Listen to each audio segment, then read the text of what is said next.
Alright. What's going on YouTube? St. Gradelock. I'm your host Henrico. Like I say to all my wonderful, beautiful face out there. This is just miss you, love you, love you. Today we got deck profile. This deck profile took a very long time to do. For some odd reason, Lil John was like, no, I'm too busy, I'm too good for making deck profile. No, that's I was like, no, Lil John, you have to do deck profile. That's not what happened. John, that's what you told me. Listen, other people wanted to do this. Then it was like, oh, okay, you can do it. Then we did it, and then PBG happened, and for some reason I got second. And then I'm like, so we need to redo it. And then Henry's like, why? And then now here we are. Yes, exactly. So this is the deck profile of his Neo Nectar that he took to second place at the PBG event. If you guys don't know, PBG events are doing... Two Ps. Are doing Vanguard, Yu-Gi-Oh! And Dragon Ball. Hopefully we get another event around here, but let's go on the deck profile, shall we? Let's go. So yeah, as I said, took second. And since we're running two things in our, plant tokens, it's Neo Nectar. This is the only good token, by the way. It's the only good token, and these are the only force markers you should use, so... Yes, it is. This deck got second, so can't... Fine, whatever. I don't think those matter, but Yes, it does. So starters, the Broccoli Musketeer thing, everybody has same starter, just draws you a card. They only look different, and sure, that looks okay. So we run draw PGs, we run heals. These are really important to hit so that you can live.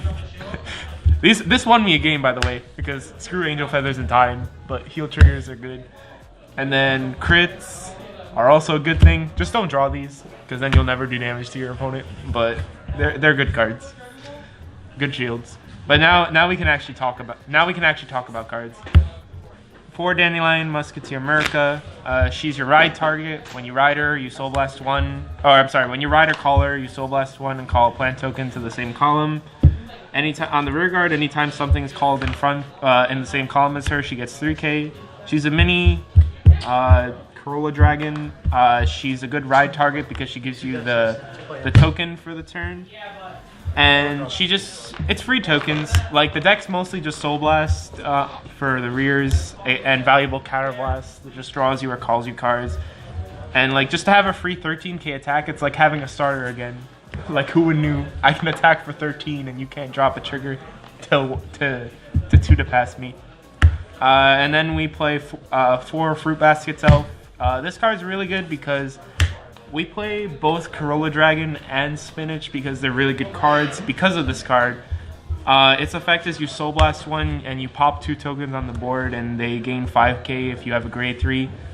This is valuable because it gives you food for tomato, for the Corolla Dragon and Spinach. It gives you more calls to power them up. If you see it off of Cecilia that's multiple calls, it just gives you free tokens on the board. It's just really good, and especially since it's an act, it's the other good thing about it, the fact that you can just call it early and use it when you want. Makes it really good. Oh yeah, and with the tree, if you don't draw America or Sylvia, it gives you 2 tokens for tree to activate early. So precautionary measures and extenders for cards like Corolla Dragon. Speaking of which, Corolla Dragon's a really good card. Corolla Dragon on the rear whenever something's called by a card effect, so whenever you spawn a token or whenever you use Cecilia's effect, she gets 3k. Normally it's like 4 stacks on her. If you go crazy, it could be like 6 or 7. So she ranges from becoming a 20k booster to becoming 29 or 33, 34, one of the two. It just becomes really big, and against Excel and 4 stacks, they don't have that many PGs, so it just kind of kills. Like, they can't guard over 40 some K columns because their hand's not meant for it. And against Murakumo especially, you need a card like this because when you're only stuck on Cecilia, it's your only way for your columns to gain power because they're going to lock you out of riding another grade 3. So you get a 14k booster and then your rear guards are 9, so they become 23. So it's halfway decent, and then the other side has a force marker, so that's why it's okay. It's alright, but you need it for those specific matchups, which is why you play it. And you also play 2 Rebecca.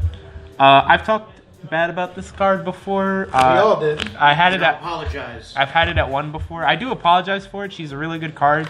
My only gripe with her is that even though she's a triple rare, you don't run that many copies of her because once you see 1, you're okay. You don't need to see more because her effect On play, she gives another grade 1 or less unit 5k, and at the end of the turn, you Soul Blast 1, you kill a token, and you bounce her to your hand. So you always have access to her. But for the event, I put it in a second because Excel is more prominent. Grey Nature was being played because it topped at Worlds. Merkumo's just good. Like, this card's invaluable because it lets you full out attack them and then have a 10k shield back to your hand in order to guard with. And again, it's easy to see it because Cecilia just digs for it. So you don't need that many copies of it, but she's still a valuable card. I only run my ratios the way that I do because some cards you need to see early and other cards you need to see in multiples. The Dandelion Musketeer you need to see early, and Fruit Basket you just want to see in multiples, and also Corolla. Like, this card you are fine with only seeing one of it because it just keeps reusing itself. Then on to grade 2s. Oh yeah, I'm sorry, this is the other reason it needs to be redone. 4 Sylvia's, all Origin Rare. This thing has the shortest text of any Origin Rare I've ever seen. It's literally just one line. On place on Vanguard or Rearguard, you just call a plant token. This thing's nuts because it gives you free board for nothing. If you ride Murica and then ride a Sylvia and call a Sylvia, you have full board. Yeah, you have full board.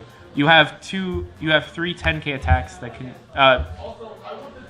Sorry, you have a 10k, another 10k, and a 15k attack. But yeah, you have full board, and then it also plays into your other grade 2s to pay for costs. Like, I don't know, triggering Corolla Dragon or Spinach more, it just has a lot of value. One line of text has a lot of value, yes, but like the card is really, really good. It's simple and easy. It's just really good. And then this is where your other Counterblast goes. I'm pretty sure this is the only other line of Counterblast in the deck is the Tree Sage. When you have two or more grade 0s, you gotta read that. It's Counterblast 1, give both of the cards in the column 5k and then draw a card. Early game, again, after you ride America and after you call a Sylvia, you have the 2 tokens, the 2 grade 0s, so you just call him and you get a 25k column and you get to draw a card. Early game, that's just nuts. That's not fair, but you know, we play this deck because it's not fair.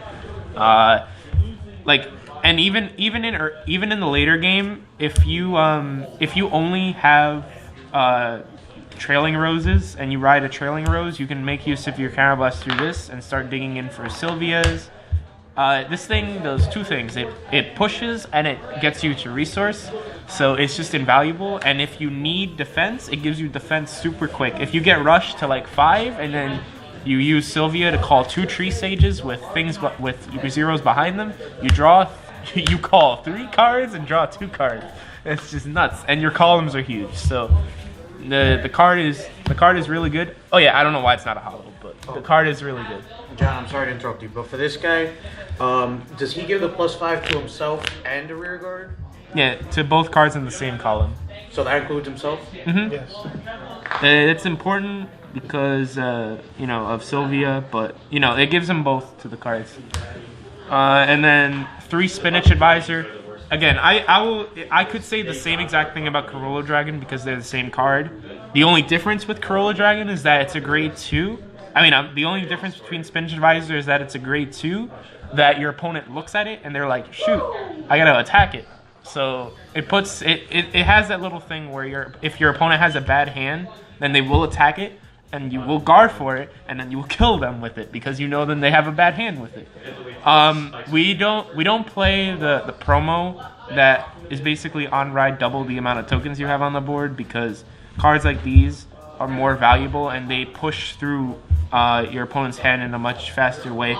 And especially again, if you have a bad hand and you ride it, it's not going to give you more tokens because 0 times 2 is still 0, and I'd rather just have cards that make it so that I can still poke at my opponent, and after they're on the board, they can still gain value because this is an auto skill that happens when you call stuff.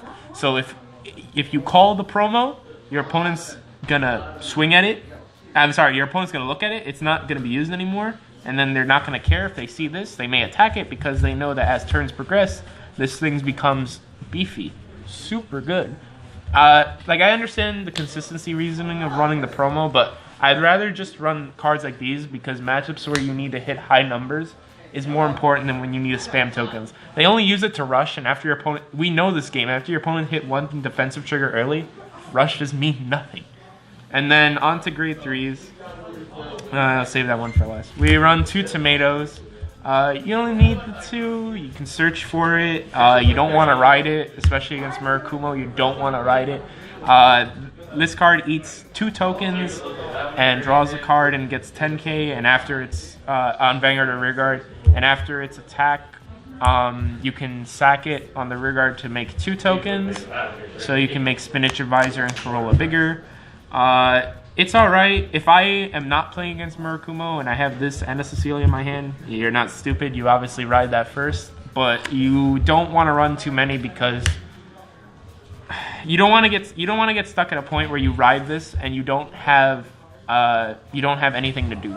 Because there's just sometimes where you can't make tokens, and like there's just sometimes where you don't draw the grade 1s that make tokens, and if you ride it, it does absolutely nothing for you. You rather just see it after you guarantee can make tokens, like after you use Cecilia to search for it and call it. Speaking of which, this is the biggest argument of the deck. I play 3 Trailing Rows. I think this is the best grade 1 ride. Sorry, you don't ride this at grade 1. I think this is the best first grade 3 ride because, except against Murakumo, because when you ride it, it gives you 2 tokens. And when it's on van, you can Soul Blast 1 to give them all 5k, but the main thing about it is that again, this fixes your bad hands. If you have a bunch of Tree Sages, but no way to spawn tokens, and this is your first ride, this will give you the tokens on board to make sure that Tree Sage can activate, because there's plenty of... I can tell you, there's plenty of times where your games go bad, where you ride a Corolla, you ride a Spinach Advisor, and then you get to your turn, and you're like, okay, cool, I ride a Trailing Rose, I make 2 tokens, I call a Tree Sage, and then I draw a grade 1, so I call grade 1 another Tree Sage, and I draw another card. It's just, this thing helps you recover, and it makes your bad hands good. So cards that make your bad hands good should be run at least in some amount of copies, because, you know, they help you out of bad situations. And also, this is another Sylvia, because even if it's called in the rearguard, it makes another token. So with Spinach and Corolla, it gives them another 1k, 1 proc on their skill. So yeah, there was games where you just win with this though, because after rushing your opponent and then riding this, your opponent just sometimes die. Like they honestly just sometimes die. And then the most unfair grade 3 in the game, I don't know, this card was really designed badly. It's White Lily Musketeer Cecilia. She also only has 1 effect, but that means a lot because that 1 effect is really dumb. It's separated into 2 things, but whatever. Once per turn, you counterblast 1 and you retire Rearguard. You check top 5 and you call 2 cards. That's it. But if you have a 3 underneath her, that 2 changes to 3, so you call 3, and then your front row gets 10k. It's nuts because you deck thin, your deck out on non-triggers. You give your front board 10k. You give your front board 3 force markers when it already has 2 on each rearguard side, and it makes it so that when you look at your hand and you're like, wow, I'm so bad. My hand is triggers. Oh wait, my board just went from bad to good because she lets me look at my deck and call cards and make my field great again. And it's just like, it happens every turn. You literally, even against decks, I will literally pay a counterblast and not call things, but my board just gets 10k. It's nuts. You make your columns over 40 almost all the time, and like your opponent's hand is just, you're dead. There's so many games where you just ride a grade 3 and then Cecilia, and then your opponent just dies because with Cecilia as Van and Spinach Advisor and Corolla Dragon as rears, your opponent usually just doesn't have the hand to guard it. Oh yeah, and against the mirror, you also do that because in the mirror, your opponent's hand, while they may not be calling cards, you need to be eating the cards out of their hand because it may be just triggers, and they may not be drawing cards or drive checking cards because you're both rushing each other. So using her in combination with Corolla and Spinach just beefs up your numbers by so much. It makes it so that their hands die. But yeah, there's not much more to say about her or the deck. Like the deck's just really good at what it does. It's a force deck that makes advantage by never having to call a card from its hand. So you just kind of rush it. Your game plan is literally rush your opponent and then maintain your hand and push at your opponent with 40k columns every turn. And a lot of decks just can't deal with that. That's why it's a top contender deck in the meta. In terms of other matchups, the only bad matchups really with this deck are Angel Feathers and Murakumo. Angel Feathers because you can't push through a heal and then a protect marker gain every turn.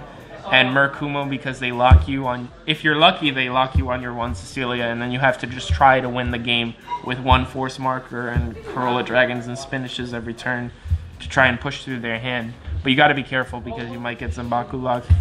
Again, you just have to, in those two matchups specifically, you just have to play correctly and try to beat them down as much as possible. But against everything else that gives you a choice to what to do, well, you just kill them. You just make columns that are big, and they look at their hand and they're like, why is that 60? I guess I just die. But yeah, that's about it, guys. Thank you for watching. I'm sorry it took so long, but people kept topping with this deck. Thank you guys for watching. Please like, comment, and subscribe if you enjoyed. And we will get more profiles out soon. Again, thank you all. Bye-bye.